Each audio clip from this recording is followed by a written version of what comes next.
Euh, Bonjour à tous. Bonjour chers compatriotes guinéens.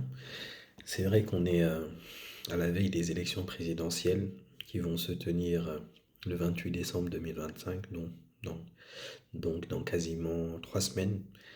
Mais ce qu'il faut dire tout d'abord, c'est qu'il y a un manque d'engouement qui est perspectible et qui saute aux yeux.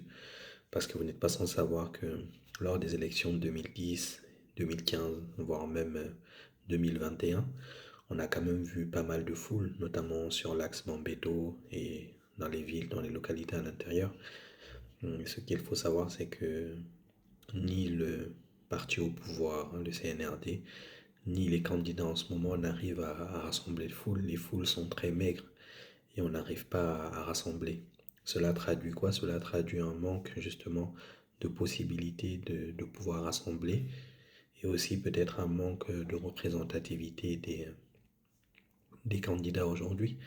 Parce que vous n'êtes pas sans savoir que des partis comme le RPG, l'UFR et et l'UFDG représentent pratiquement plus de 95% de l'électorat. Ils ont aussi une implantation locale, ils ont des bases locales dans la plupart des localités. Donc,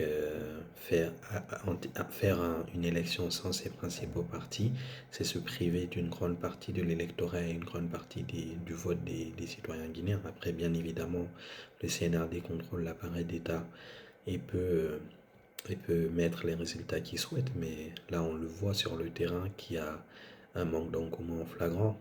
Les partis politiques et les leaders politiques n'arrivent pas à rassembler des foules. On a des foules de moins de 5000 personnes, alors que vous voyez bien les images de ces années précédentes, les foules qu'il y avait derrière les opposants. Et donc, euh, et donc cela pose un problème de légitimité de ces élections. Est-ce qu'il faut partir à ces élections en sachant qu'une grande partie du peuple de Guinée ne sera sans doute pas représentée à ces élections? C'est une question à se poser. Euh, on sait que, comme je l'ai dit, ces partis représentatifs sont non seulement représentatifs, mais ils ont aussi des partisans au sein de la population. Et on va aller vers une élection présidentielle et surtout aussi une élection législative sans ces représentants-là de ces partis-là. Donc on va former une Assemblée nationale qui ne sera pas représentative et qui ne va pas refléter l'opinion des Guinéens. Cela va créer des divisions au sein des communautés, dans les villes, dans les villages, parce que justement, au sein des circonscriptions, il n'y aura pas un représentant légitime. Vous voyez aussi au niveau des préfectures, c'est pareil, c'est-à-dire qu'on nomme des délégués, des préfets, parfois des conseils communaux, alors qu'ils ne sont pas proches du peuple. Donc ça crée des divisions au sein même des communautés, des villes. Donc c'est vraiment, il faut vraiment réfléchir à ça, à pas aller vers une élection présidentielle jouée d'avance, une élection législative jouée d'avance aussi, et avec un corps qui ne va pas représenter toute la panoplie et toute la diversité et surtout toute la quintessence justement de l'électorat guinéen. Donc, est-ce que justement ça vaut la peine d'aller à ces élections en sachant que les conditions ne sont pas réunies? Quoi que l'on en dise sur le UFDG, le RPG et l'UFR, c'est quand même les ténors aujourd'hui de la vie politique guinéenne. Et on le voit sur le terrain parce que les autres partis n'arrivent pas à rassembler. Et, euh, et c'est vrai que ça pose justement la question de l'inclusivité de ces élections. Et donc les partenaires internationaux doivent aussi voir aussi le manque d'engouement. On est quand même à 3 semaines avant les élections, il n'y a pas foule.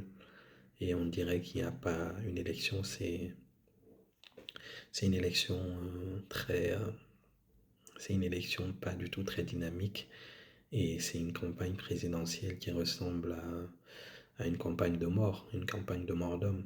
Parce que justement, les rues sont vides. Les populations guinéennes aussi sont vraiment épuisées et fatiguées de cette vie politique intense où leurs choix ne sont pas pris en compte. Parce que vous n'êtes pas sans savoir qu'il y a eu ce référendum constitutionnel en Guinée en 2020 et ça a usé aussi beaucoup parce qu'il y a eu pas mal de manifestations. Donc, je pense que les autorités aussi doivent prendre en compte tout ça, voir que la population guinéenne sont épuisées, les conditions économiques sont difficiles, les conditions sociales sont difficiles, et, euh, et aussi la vie politique, elle est trop intense et parfois elle dérive dans le mauvais sens. Donc, il faudra aussi pas mal d'accalmie. c'est aux autorités de réfléchir et de prendre la bonne décision. Mais là, en tout cas, on ne se dirige pas vers un plébiscite, même si on a des scores soviétiques, ça ne reflète pas du tout la vie du terrain. Et la réalité du terrain montre que il n'y a pas vraiment foule qui se déplace. Donc la campagne, elle est morte, elle est terne. Elle est terne. Donc il faudrait vraiment que nos responsables prennent pouls de la situation et peut-être même décident de ne pas aller aux élections et d'inviter tous les partis politiques à un nouveau dialogue.